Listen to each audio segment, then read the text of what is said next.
and welcome to episode 45 of My Dog Will Eat My Face. In this episode, I wish to analyze a very complex question. What is a complete life? Is it falling in love? For some, that's all they need.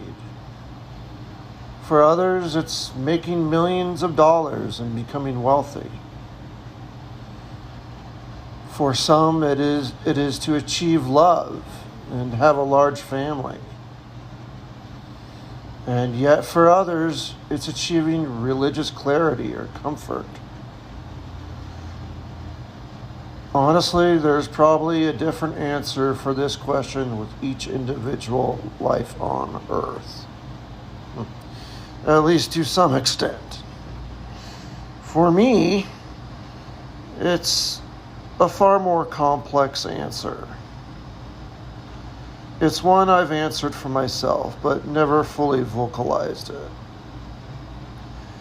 Needless to say, it's pretty important I know the answer to this question at this particular point in my fading life. So, I'll try my best to explain it in this podcast.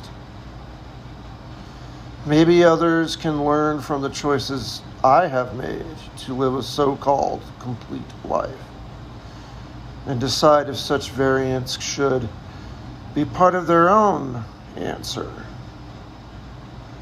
Or maybe even variants that should be avoided at all costs.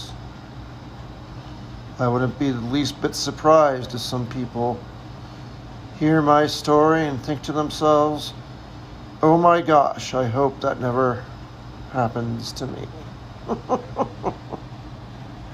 And don't feel bad, I felt that way about my own life many times. I would be surprised by any of these. I wouldn't be surprised by any of these answers. But no matter the case, I think it's important for one to have a certain sort of clarity with respect to this question at any point in their life, especially at the end point of their life. So, with all that being said, I'm going to try and answer this question for myself in the coming segments. Again, these are my answers to this question for what I have found to be complete for me in life. These are things that have some meaning to me, at least. You might find similarities with yourself, and like I said, you might find things that are just plain repugnant. But be that as it may, with full honesty, I'm going to set forth and try to answer this question verbally. And the reason why is quite simple. I've never done it. I've never answered this question in whole in my entire life, to be honest. At least not verbally or externally. So that will be my goal today.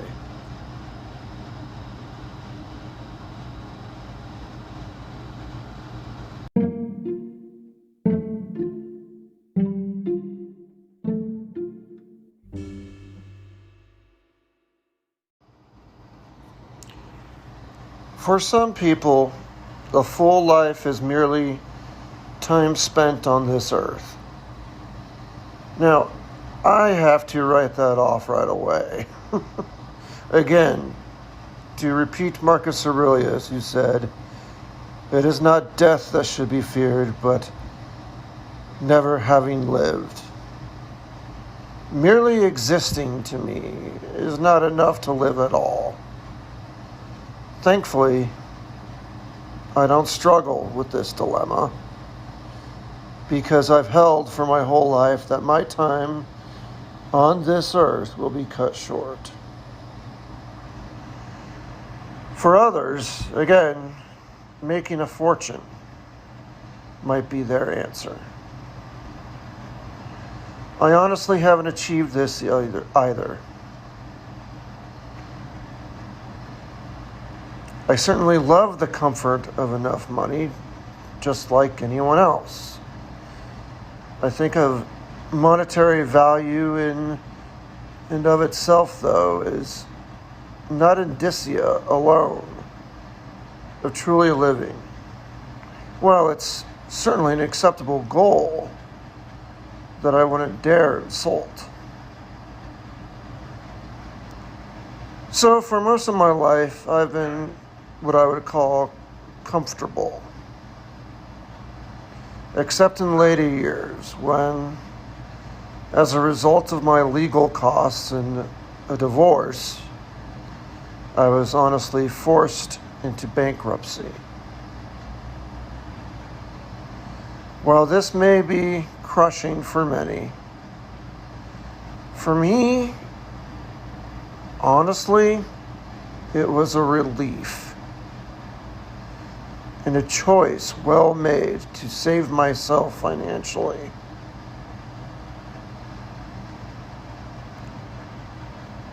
So I could at least continue to live my life. Thus, I've gone from simple, long-standing comfort to debilitating debt, where the only way out was bankruptcy, which was a welcome so-called failure again. So in this sense, when it comes to money, I think I've lived rather fully. I've been up and down and sideways. Well, I've never been truly rich or a millionaire. I've been in many boats, so to speak. And I'm still here today to tell the tale. Thus, even though some may see this as frankly terrible, to me, it reflects living a full life. Living multiple aspects of financial well-being. To me, life has not been a linear climb financially. It's been a chaotic squiggle line. The drawings of a madman on a prison wall, maybe. Seen every possible road except perhaps that unbridled wealth. Thus, I actually count this wild disparity as living completely. Living multiple sides of a financial well-being as opposed to just one, or one of absolute comfort. Or, on the other side, one of absolute destitute. Thus, I count this part, despite its chaos. In fact, because of its chaos, as living fully.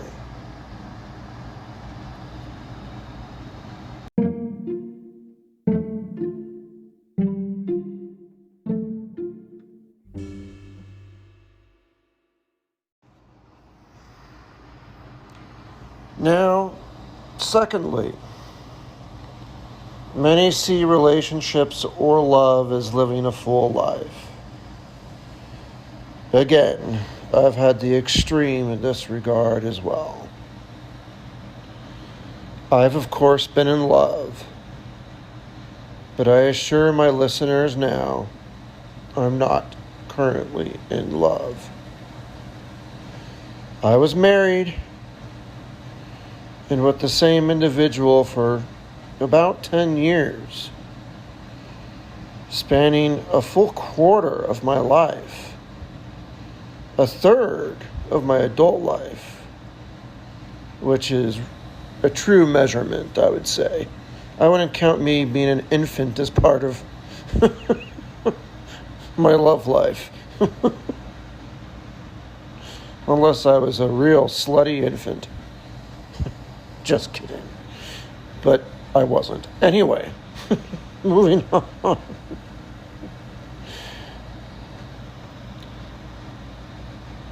I've also been single. I am single. And frankly, I love being single. I've had my fair share of practicing reproduction, so to speak. Especially throughout my teens and 20s. Some childish relationships, non-relationships where there was only lust. Been deeply in love enough to propose marriage, and then shot down so deeply to be served divorce papers. I frankly lived to tell it all. And in this sense, that is why I think I've absolutely lived fully. Both in a good way and in a sad or even destructive way.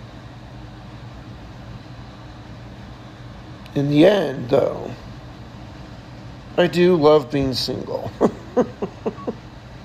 So I'm quite happy where I am and have no sense of loss if I were to remain single until my dying day. I truly mean that. When it comes to love, I've had and lost over and over. Again, my life was not a linear line. It was a squiggly madness. But in the end, I'm still here, and I don't feel alone at all. Even though one may argue I am. I've learned I'm more a solitary creature than not anyway. So, ending this chaotic past on an honest, positive note is that I do in fact enjoy being alone and being single. You don't have to worry about others. You don't have to argue what you're going to watch on TV. Dinner is a simple question. What and when and where. Just everything becomes so simplistic. I truly love the single life.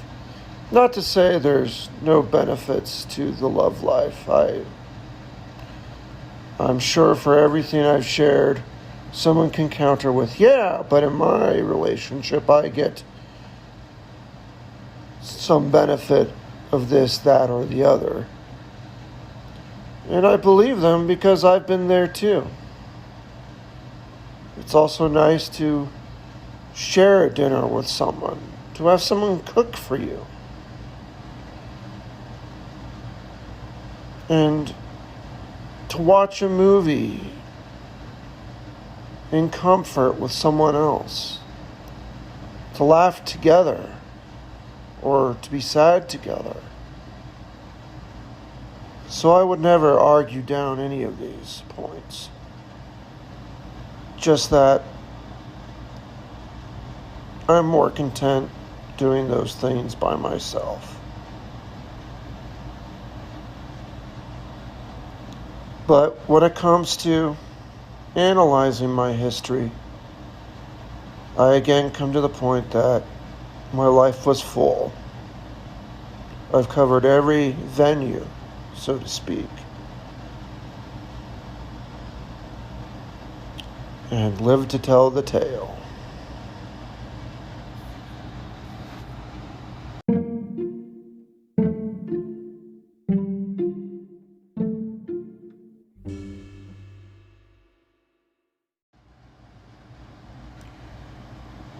When it comes to having a large family, this has never been a goal of mine.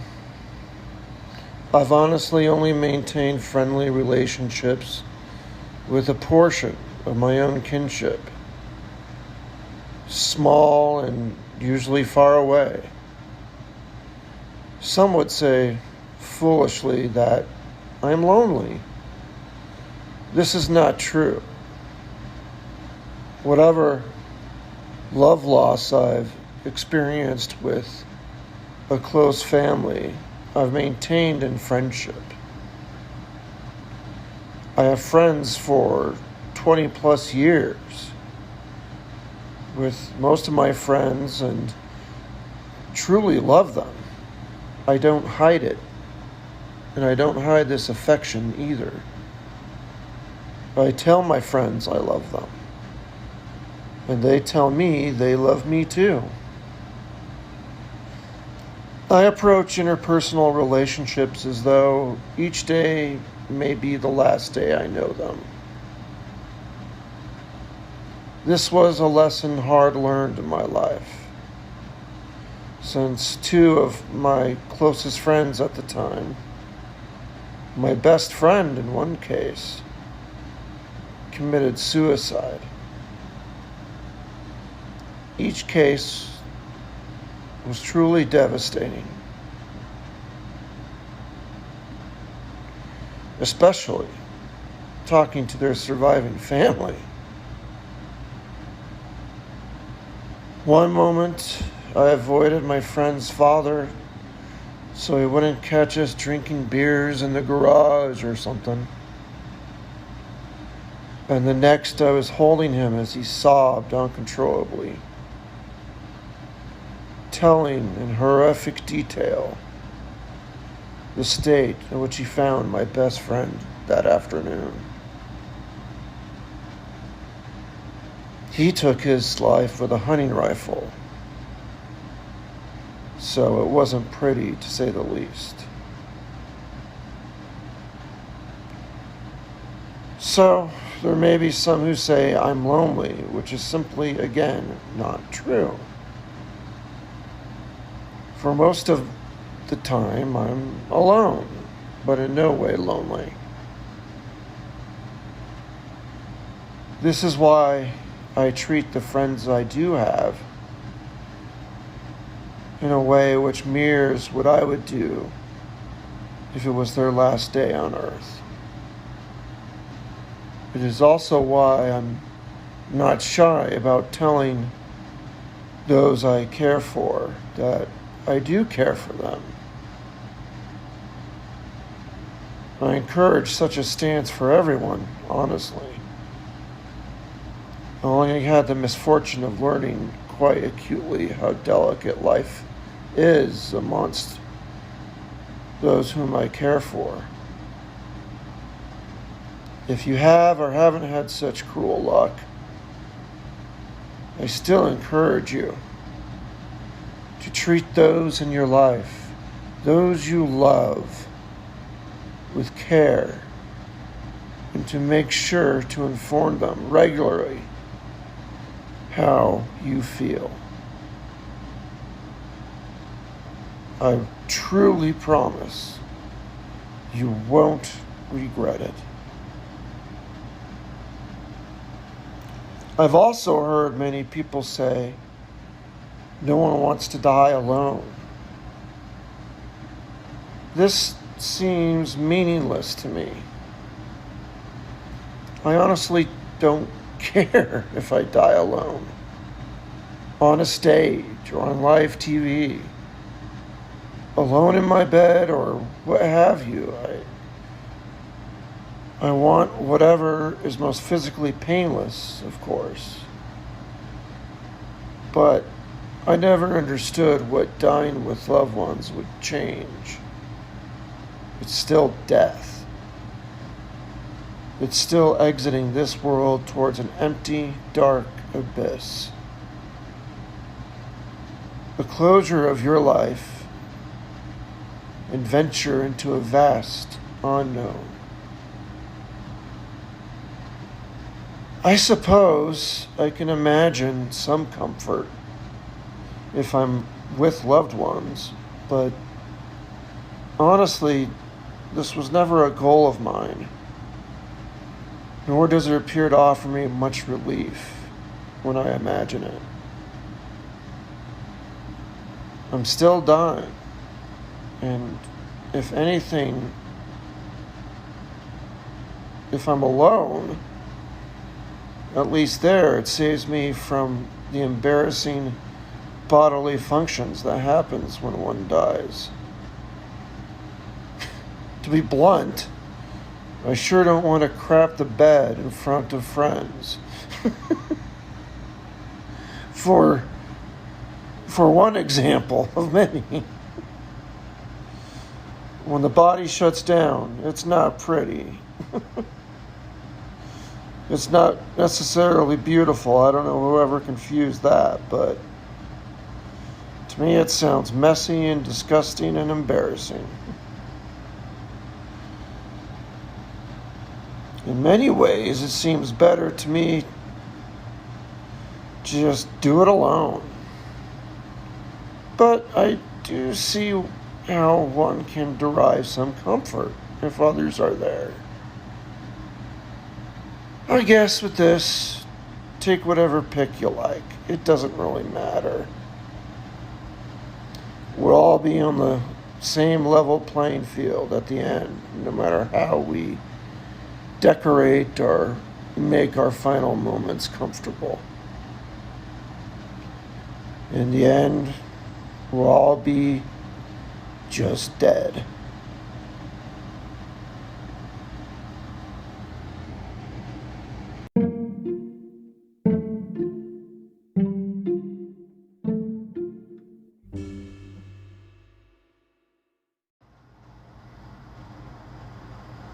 And of course, many people claim religious fulfillment is what full life needs. Of course, to me, an atheist, I've never even considered this. I've never counted my sins. In fact, the few I can name, I hold with pride and wouldn't trade them for some sort of imaginary father figure's agreeable nature. I've done plenty of things that are wonderful, and some that are shameful, and probably a good number of things that would be deemed sinful by the faithful. I expect that last category to be full of events that I hold fond memories and pride to. So, I don't expect any sort of third-party judgment at the end. Only myself to judge, now until my last breath. And I'm happy to say I lived the best way I could. I enjoyed life in all sorts of ways. And as the single judge of my conduct, I'd say I did very well and would probably do it again. And in the same way, if given the same chance. Maybe with some minor tweaks of judgment from lessons learned. I wouldn't dare take Pascal's wager. That is, pretend to believe in a deity just in case I'm judged at the end. What kind of moronic deity, let alone a moronic human, would fall for such a ruse? I wouldn't dare insult either with such a prank. So, If I'm right and there's nothing there after death, then I'm right and lived my life on earth well. If I'm wrong, and one of these religions on earth proves to be the truth, because they all can't be true at the same time, then, as Nietzsche once said, let my honesty still cry triumph over that. Thus, I have no desire or hope of reform, and rather will boldly accept my fate at the end, whatever it may be. Maybe this is one category in which I didn't live fully. I never did experience religiousness or a miracle or the emotional movement that can be inspired by religious dressings. Perhaps that's a true statement. This is one area in which I've not lived, so to speak, fully. But I have, with at least my belief system, which is all what you can really ask of somebody. I assure you, there's no one out there who's going to live the same religious life as the next, even. So, say I was religious, say I was a Quaker. My religious truth and my religious way of life would be totally different from a Buddhist. And that'd be totally different from a Muslim. And that'd be totally different from a Jainist. And that'd be totally different from a Catholic. And that'd be totally different even from a Protestant, etc., etc., etc. And you can't do them all. Because I've tried. Just kidding. I've never tried. I think it's impossible to do them all. But I just lived my life best as I could with my own belief system. And I really think that's all what anybody can do. I guess somebody could go from theism to atheism, and then maybe even atheism back to theism. All kinds of stories of that happening. So you could argue that maybe they lived a more full life because they did experience those components of religious foundation. Whereas I have none of that. So, maybe that's true. Maybe it's the one area where I did not indeed live, quote unquote, fully. But I did as best as I could for myself and for my beliefs, which is really all what anybody can do. And if those beliefs change, so be it. I say that even with myself. If at the end my beliefs change, so be it. I'll still live the best I can with those beliefs. But at least up until now, and probably to the end, I'll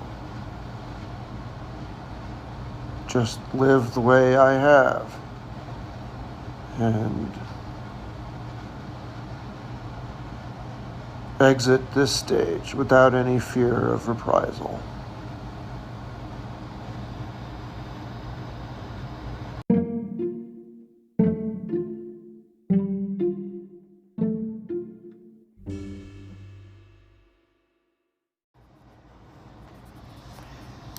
Finally, I have to comment on working. There is the old saying that no one ever looked back from their deathbed and said, "Gosh, I wish I spent more time in the office." Well, I'm sure this is true for most. It vastly undercut the value of working in life, at least in my opinion.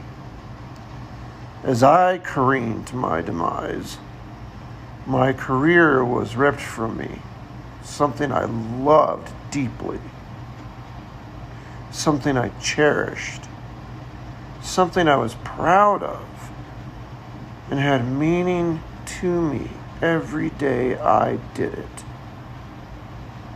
To me, it wasn't a job.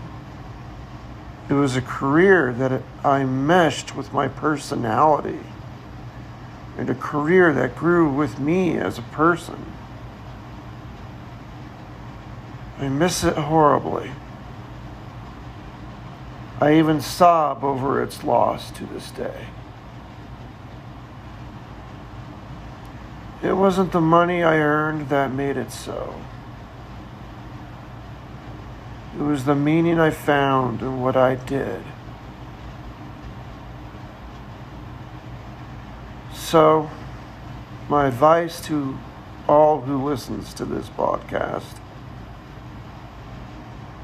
is to find a career and not a job. And you don't have to do necessarily what you love, as another cliche prescribes. But do something that has meaning to you.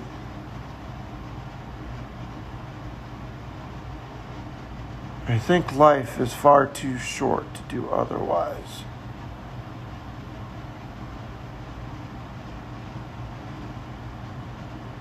I think that's the simple truth when it comes to working. And thus I'll leave that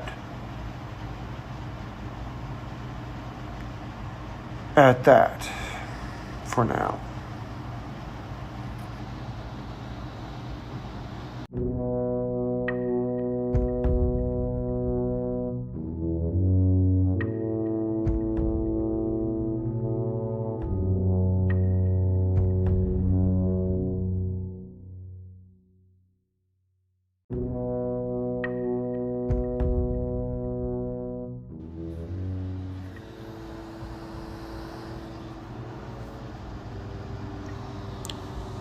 Well, I've gone through what I think is a full life.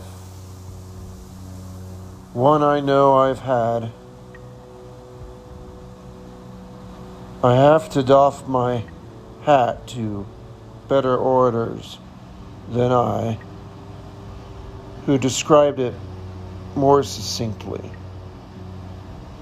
In this case, George Conrad said, "Have a life instead of a career. Put yourself in the safe company of good taste. Lived freedom will compensate you for a few losses. If you don't like the style of others, cultivate your own. Get to know the tricks of reproduction. Be a self-publisher, even in conversation. And then the joy of working can fill your days." I couldn't have possibly have said it better than him. Indeed, find your style. Be your best ally. Live a full life, so that when the curtain drops, as it is dropping on me, you can be happy with what you have done, and allow whatever comes next to wash over you harmless, unable to erase or budge or even change the life you have lived so well.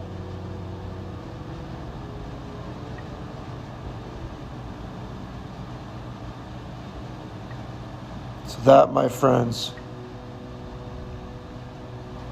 is my absolute final recommendation to all of you.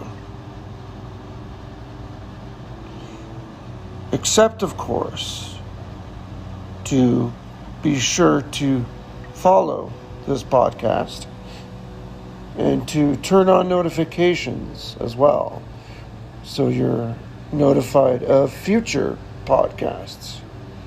Remember, just because you follow it doesn't mean you're going to be notified of new podcasts. You have to click the button. It's usually a bell. It might be an ellipses. It varies from app to app. It could be in the menu. But somewhere on that screen, there's another option to turn on notifications and make sure it is on so you're notified. And if you really want to help the podcast out, you can go to patreon.com/mydogwilleeatmyface. And you could drop a small shekel for the podcast. I'll leave a link in the description for those of you who wish to do that. But most of all, again, I thank you deeply for listening to what I have to say and allowing me to express these thoughts and to voice my words out there as a last chore of my life. Because I truly enjoy doing it, and I hope at least some of you enjoy hearing it. But with that all being said, I hope to continue to speak to you next week. But for now, I'll have to say, auf Wiedersehen.